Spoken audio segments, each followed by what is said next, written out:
Alright guys, welcome back to Strong Successful Male. So for today, I'm going to go over an article titled, What is Benching? The latest dating trend has some feeling disposable. And a big shout out to Eli for sending me this article. And guys, this article is going over the latest dating trend called benching, which is essentially a gal keeping a guy in layaway until she finds somebody better. In other words, giving him the bare minimum attention, respect, all that, physical activities, all that, just enough to keep him around until she finds somebody better. And if she doesn't find somebody better, then maybe she'll give him more attention. You get the point. In other words, this is not a new phenomenon. This has been happening forever. And I'm sure many guys have been treated like this at some point in time. I'm not going over this article because of this new trend. This is just an excuse to write an article. What I'm going over is how in this article, the dating coach who they source is essentially saying that when guys do this type of thing to women, and also she makes out that all guys do this to women, which is a bunch of crap, it's bad. It's unfair, it's cruel, it's not thinking about their feelings, blah, blah, blah, blah. However, when women do it, it's okay. In fact, it's empowering. And you're going to see this whole thing here. So it's bad if we do it. We're the big villains if we do it, but it's perfectly okay if they do it. Double standard. Once again. And yet so many wonder why more guys every day are walking away from not just marriage and relationships, but dating. They see the current environment that we're in right now. I mean, it's ridiculous. And I got no problem. We got 3 levels here.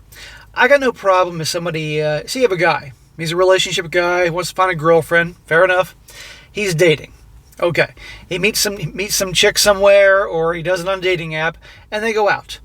And he's only seeing her, seeing what she's like, personality, all that. And after 3 dates, I'm not interested in her, he moves on. Then he goes on to the next person. I got no problem if a guy does that or a girl does that. But then there's the next stage where it is somebody has a rotation, where a guy could have multiple girls he's seeing at the same time. But at least he's being honest. He lets the girl know, all of them, I'm seeing other people. And the woman does the same thing. Fair enough. I think it's a colossal waste of time and money, but at least the other people are aware of that. But then there's what we have where, say, a gal is seeing a whole bunch of dudes, but she doesn't tell them about each other. She makes them think that they're the only one, keeps them on layaway, gives them the bare minimum of attention, takes forever to respond to their texts, isn't very enthusiastic when she responds to their texts, isn't very enthusiastic to talk to him, isn't enthusiastic on their dates, but does the bare minimum to keep him around just in case. That ain't cool. And honestly, it ain't cool if a guy does that to a nice gal. A few of them that are out there nowadays. And so this is the one empowering, telling women it's okay to do that to different guys, to, basically jerk them around. And this lady's going to sugarcoat it, but you'll see what I'm talking about here.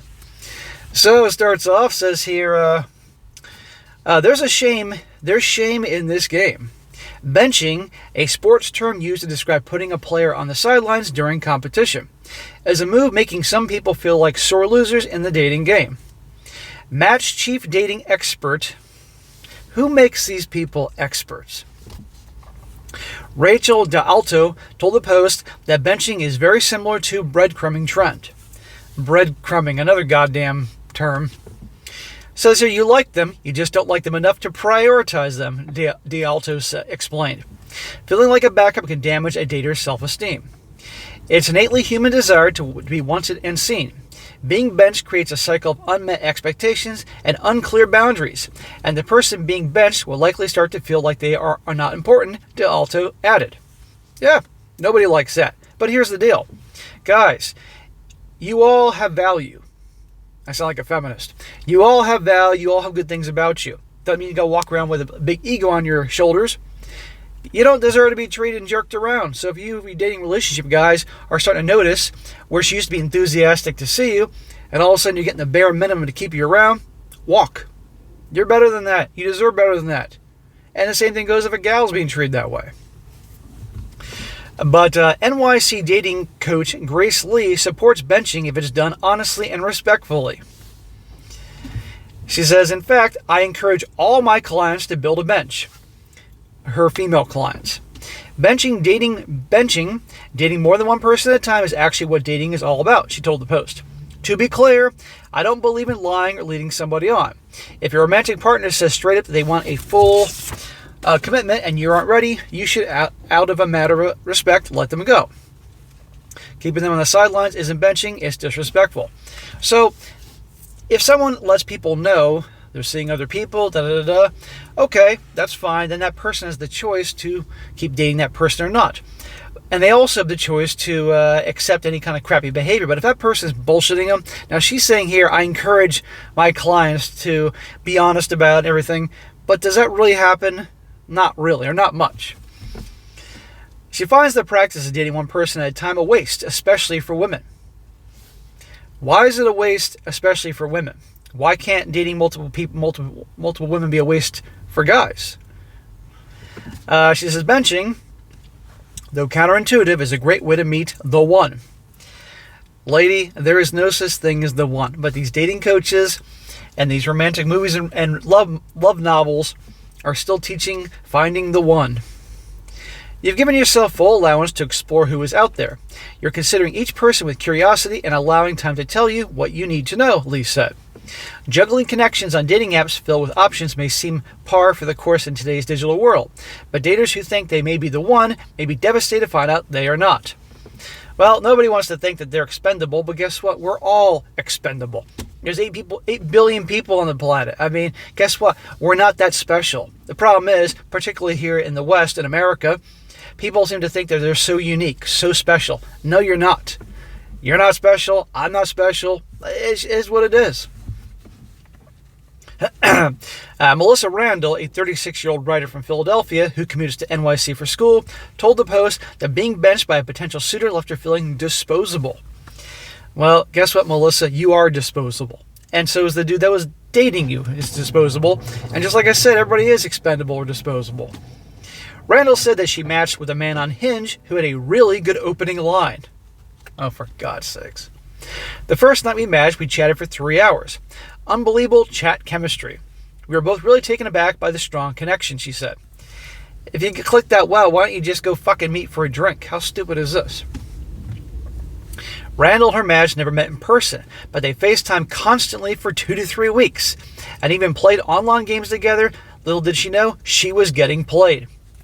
If this dude, she expects this dude to talk to her for 2 to 3 weeks and not get any, not even meet up for a drink and potentially relocate back to the bedroom if things are going well eventually, of course he's going to be talking to somebody else. There were a few red flags right away.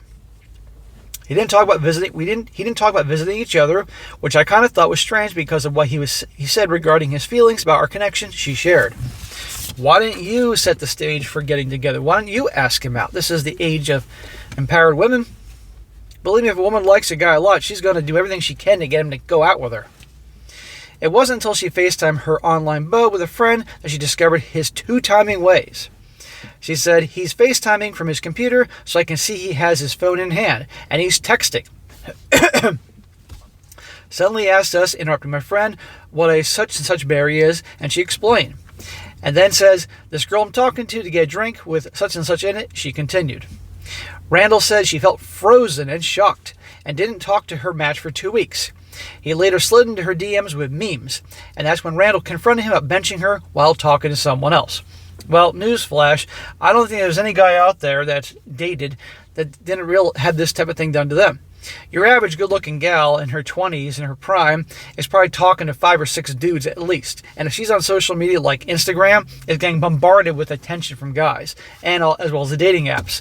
So, if this guy made her truly feel like she was the only one that he was talking to and all that, not cool. Fair enough. But still, they're 3 weeks talking online. They didn't get together. I mean, what's with that? But the point is, yeah, that's not cool, but this is making out to be, and you're going to see that all guys do this. Guess what? Only a small percentage of guys act like this, like the Chad and Tyrone types. Most guys ain't Chad and Tyrone. Says here, he admits that he was, but I had to understand that he thought he had a real future with her and a strong connection with her, she explained. The thing on top was that he started trash-talking the girl he benched Randall for. When Randall called him out for putting her on the sidelines and bad-mouthing the other woman, he apologized and then said that he was especially sorry for what he did to me because things didn't work out with her. She said, I was so insulted that he had the self-awareness, but also the nerve to say to quiet part out loud. So I told him I need some space from him. Haven't talked to him since, she said. Unfortunately, this isn't the first time Randall's been benched. Aha.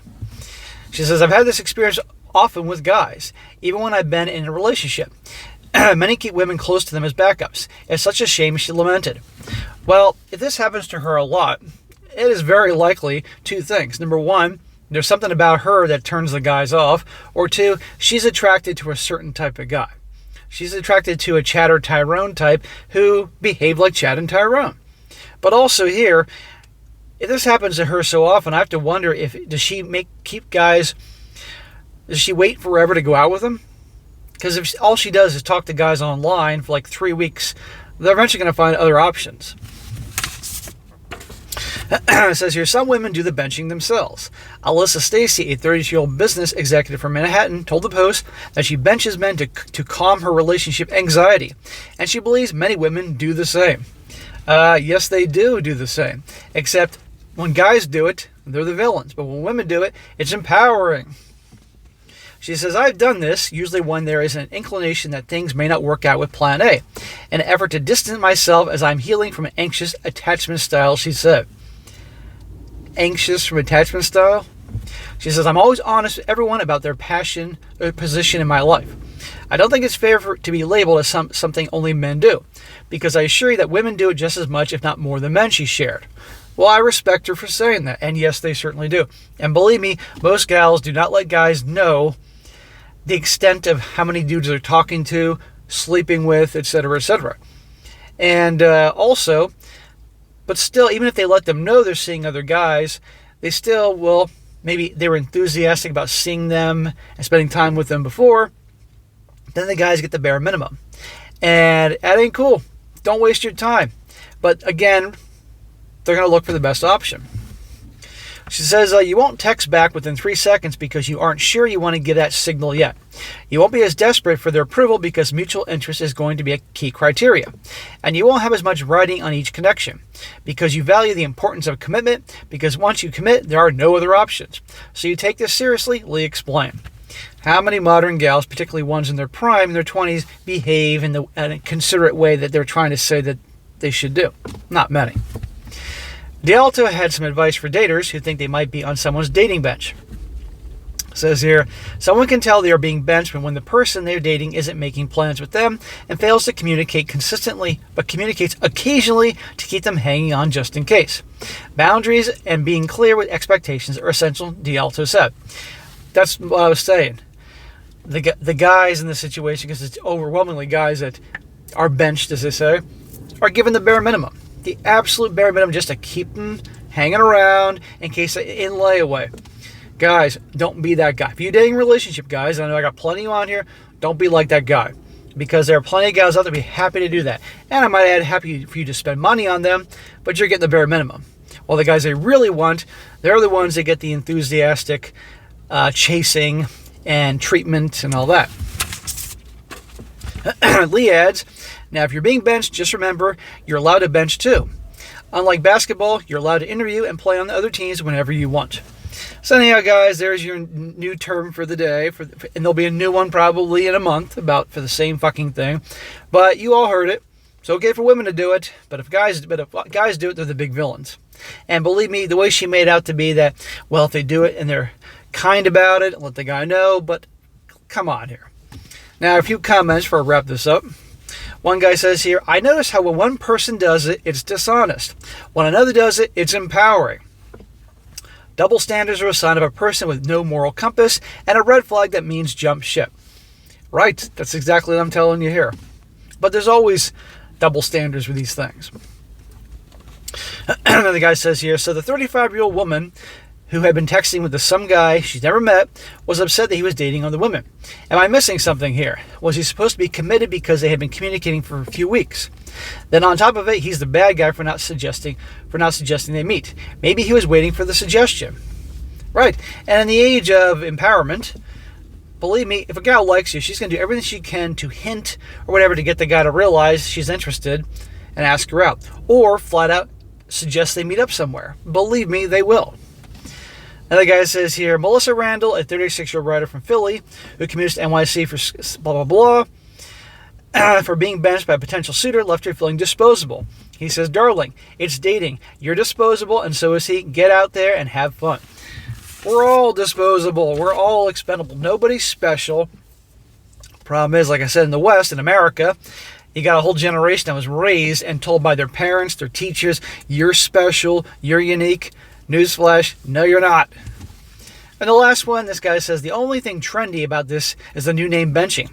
People have been doing that to each other since the beginning of dating. Just called other things like playing the field, sleeping around, womanizing, swinging, tomcatting, etc. Right. There's, like I said, there's dating, and then there's also this, and that's a little different. But anyhow, that'd be an interesting one to go over here. And again, people wonder why so many guys are walking away. Marriages, they see that their family members, friends go through awful, miserable divorces, like, nope, no marriage for me.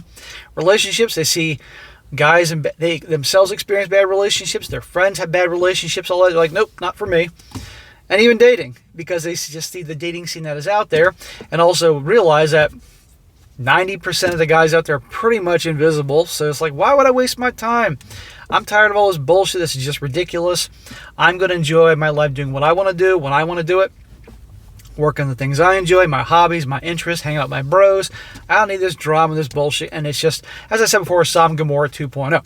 It's not a Sodom and Gomorrah 2.0 because of this article. It is because of the 2,000 different videos I've done on things showing that we're in Sodom and Gomorrah 2.0, and you all know what I'm talking about there. I don't need to get into that. I can go on for 45 minutes about that. But anyhow, guys, let me go in here. A little change, a little article. Keep you up to date on why, in fact, you have backed out of dating and relationships. All right, guys, that is it for today. Be sure to comment down below and just think about this. And, guys, you come across a good article you'd like me to share, because every once in a while I'll do an article to stay fresh. Send it over my way. You know the type of stuff I like, as well as your personal story, any questions, or just crazy shit you find online for a good story from Reddit. Send it to me. Whether it's a long story, short story, there's value in it, and I can make use of it. And be sure to like the video, share it with your friends, and subscribe. I'll catch you next time.